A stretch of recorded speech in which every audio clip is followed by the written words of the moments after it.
Hello everyone and welcome to another episode of Split Tech City podcast. Today I'm joined with Luke Bryant from Typecast. Hello. Hello, nice to meet you. Nice to meet you too, and thank you very much for being our guest today. No worries, you're welcome. Luke will tell us a little bit about himself, what he does at Typecast and why he came to Croatia. So my first question for you would be, what do you do exactly, and how come you came to do your job at Typecast right here in Split? Good question. I'm the customer support manager for Typecast. So Typecast is a software development agency specializing in software as a service for our clients. I joined Typecast a little under 2 years ago, and the aim was to provide the follow-up service for our customers, basically. So the teams were already developing various different types of software for very different types of clients, and we wanted to be able to extend that service and provide a better customer experience as a result of that at the end. So that was when I knocked on the door, basically. Okay, and how did it came about? You chose Croatia, or did Croatia choose you?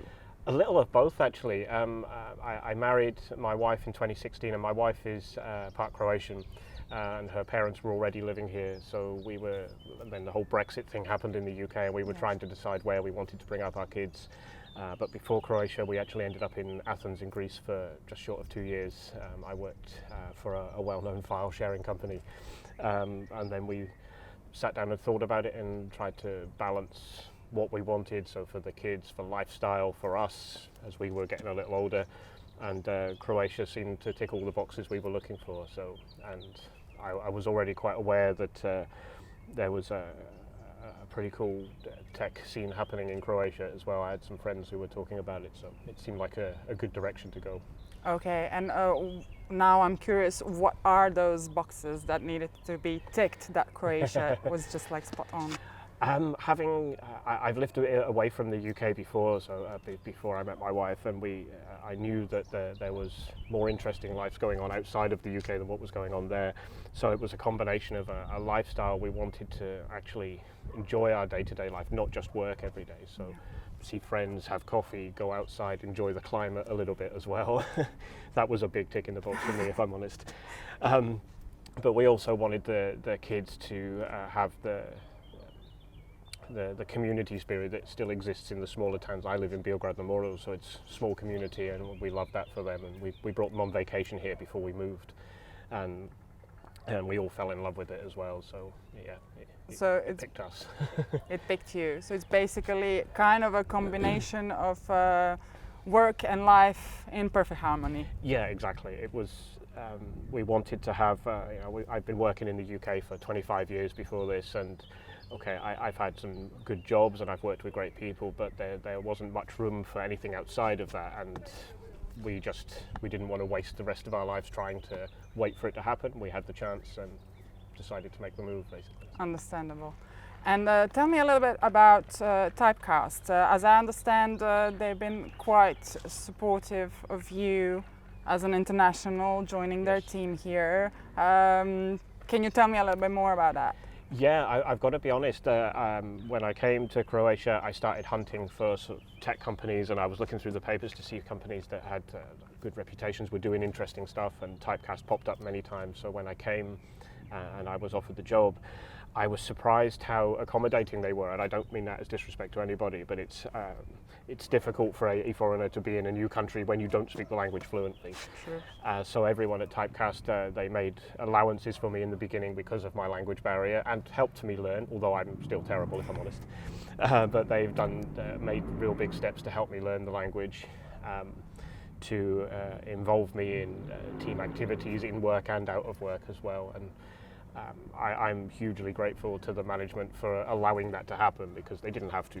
It's a new thing for them, and up until this last month I've been the only sort of native English speaker working there. So, and I haven't felt any different. I haven't felt like I never fit in or anything, which was really cool. So you never felt like a foreigner, but you felt like a part of a community. Yeah, there's a complete bubble around me. Everyone's really accommodating there.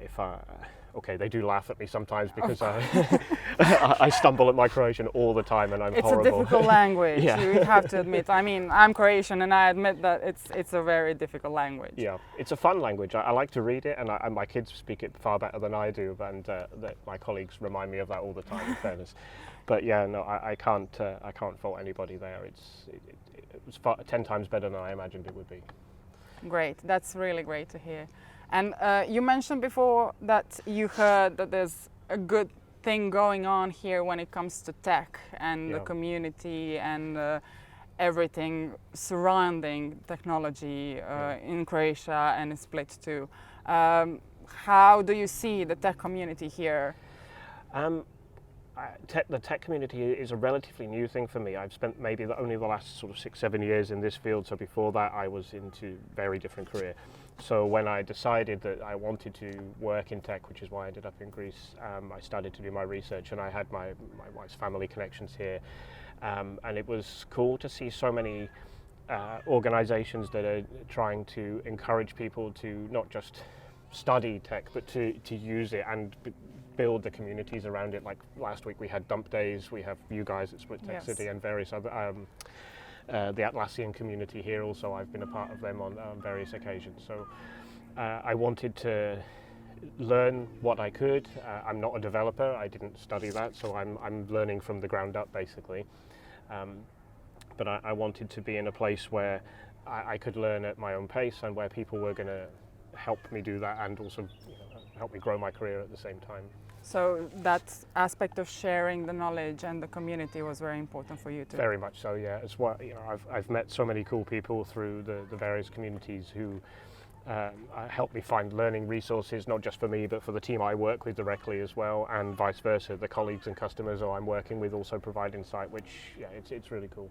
Nice. That's really good to hear, because that's one thing we aspire to do and to be as a community, to share the knowledge and the skills, because only by sharing you're actually improving the entire community. Yeah, I agree, and I think the whole world, particularly Europe, has gone through some ridiculous times in the past few years, and I think Croatia has a lot to offer in this particular field. And if the more young people who can not just study it but actually walk into a career and create cool things and work on cool projects like this, the more people who are going to follow that, and it will do everyone good. True. Yeah, thank you very much for your insights on the tech community here, the technology, the path you took, and for sharing with us your outlook on life here. It was really great to have you as a guest. And guys, if you want to know more about Split's tech community, subscribe to our YouTube channel and follow us on social media, and see you in the next episode of podcast. Bye. Bye.